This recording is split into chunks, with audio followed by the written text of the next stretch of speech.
Hello बच्चों, let's read this question. The question says assertion Hydrarch and Zirac succession results in messy condition. So assertion में कहा है कि Hydrarch और Zirac succession messy condition में end करती हैं. Reason दिया है that succession lead to favorable environmental conditions for the climax community. कि succession करने के बाद कि succession करने से क्या होता है, climax community जो final community होती है उसके लिए एक favorable environmental conditions बन जाती है. So options A, B, C, D में से हमें बताना है कि कौन सा करेक्ट है. ऑप्शन A में कहा है कि दोनों assertion and reason true है और reason assertion को करेक्टली एक्सप्लेन कर रहा है. ऑप्शन बी में कहा है कि assertion and reason दोनों ट्रू है बट रीजन assertion को करेक्ट एक्सप्लेन नहीं कर रहा है. ऑप्शन सी assertion ट्रू है रीजन फॉल्स है. ऑप्शन डी assertion फॉल्स है रीजन ट्रू है. So the key concept is plant succession. Plant succession क्या होता है? इसका मतलब कि जो प्लांट कम्युनिटी टाइम के साथ चेंज हो रही है और उसके बाद एक फाइनल क्लाइमेक्स कम्युनिटी आती है और वहां पर एस्टेब्लिश हो जाती है, that is a plant succession. तो एक एरिया में जो प्लांट कम्युनिटी हो रही है वो क्या हो रही है, चेंज हो रही है समय के साथ साथ. और एंड में क्या होता है, एक फाइनल क्लाइमेक्स कम्युनिटी बन जाती है जो वहां पर एस्टेब्लिश कर जाती है उस एरिया में. सो इसी को प्लांट सक्सेशन कहते हैं. और ये प्लांट सक्सेशन कहीं भी हो सकता है, बेयर रॉक पर भी हो सकता है. एक ऐसी रॉक जहां पर कोई भी पहले से कोई वेजिटेशन नहीं था वहां भी प्लांट्स उग सकते हैं, that is called primary succession. और ये वहां भी हो सकता है जहां की वेजिटेशन किसी न किसी वजह से डिस्टर्ब हो गई है, खराब हो गई है, नष्ट हो गई है, तो वहां नई वेजिटेशन आ सकती है, that is called secondary succession.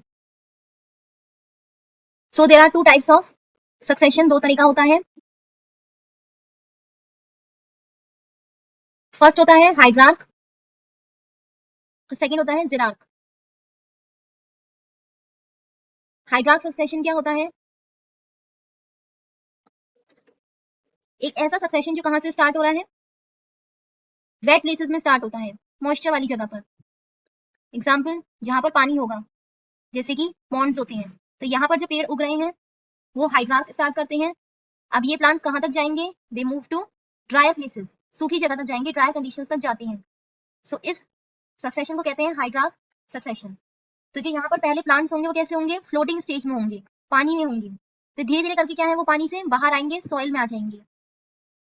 तो ये सक्सेशन कहलाता है हाइड्रार्क सक्सेशन, जहां पर पॉन्ड से पानी से लेकर ग्राउंड लेवल पर वेजिटेशन आ गई. सिमिलरली सेकंड होती है ज़िरार्क सक्सेशन.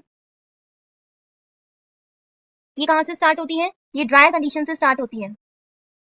ड्रायर कंडीशन जैसे डेजर्ट हो गया या बेयर रॉक है कोई जहां पर पहले से सक्सेशन नहीं था. और ये कहां तक मूव करेंगी, वेटर प्लेसेस पर मूव करती हैं, जैसे कि सॉइल पर वो आ गई. सो इसमें जैसे क्या हो सकता है कि कोई बेयर रॉक थी उसके ऊपर लाइकेंस ग्रो कर जाए. किसी बेयर रॉक के ऊपर जब कोई लाइकेंस ग्रो करती है उसके बाद वो धीरे धीरे करके रॉक सॉइल बनाएगी, फिर उसके बाद श्रब्स आएंगे, ट्रीज आएंगे, बड़े बड़े पेड़ आने लगेंगे. तो इट मींस ड्राई कंडीशन से किस में आ गई, वो थोड़ी सी वेटर कंडीशंस में आ गई, सॉइल में आ गई. सो दैट इज कॉल्ड ज़िरार्क. तो असर्शन में कहा है कि हाइड्रार्क और ज़िरार्क दोनों ही मैसी कंडीशंस में लीड करती हैं. This is true. Mesic conditions क्या होती हैं, मैसी कंडीशन मतलब कि दोनों ही हाइड्रार्क एंड ज़िरार्क ये दोनों ही ऐसी कंडीशन में एंड करती हैं जिससे कि क्या बन जाता है, एक फेवरेबल एनवायरमेंटल कंडीशंस बन जाती हैं. फेवरेबल एनवायरमेंट बन जाता है या नॉर्मल एनवायरमेंट बन जाता है जिसमें मॉडरेट मॉइस्चर होगा. मॉडरेट मॉइस्चर मींस, सो इसका मतलब मॉडरेट मॉइस्चर मींस ये क्लाइमेट ना ज्यादा वेट होगा, ना ज्यादा वेट होगा और ना ही ज्यादा ड्राई होगा. सो ऐसी कंडीशन में लीड करेंगी. So this is correct. Reason में कहा है लेट सक्सेशन से फेवरेबल एनवायरमेंटल कंडीशन बन जाती है क्लाइमेक्स कम्युनिटी के लिए. ये भी करेक्ट है कि जब एनवायरमेंटल चेंज होगा, जब सक्सेशन होगा तो एनवायरमेंट चेंज होगा. और ये जो एनवायरमेंट चेंज होगा ये कुछ टाइम बाद क्या हो जाएगा, मोर स्टेबल हो जाएगा, मोर फेवरेबल हो जाएगा. किसके लिए हो जाएगा, फॉर द फाइनल कम्युनिटी या क्लाइमेक्स कम्युनिटी के लिए, सो दैट वो वहां पर एस्टेब्लिश हो सके, डेवलप कर सके. सो रीजन भी करेक्ट है, असर्शन भी करेक्ट है, रीजन भी करेक्ट है. लेकिन रीजन ये नहीं बता रहा कि हाइड्रार्क एंड ज़िरार्क सक्सेशन मैसी कंडीशन में क्यों लीड करती हैं या कैसे लीड करती हैं. So the final answer is B, that is both assertion and reason are true, but reason is not a correct explanation of the assertion. Hope you understood it well. Best of luck.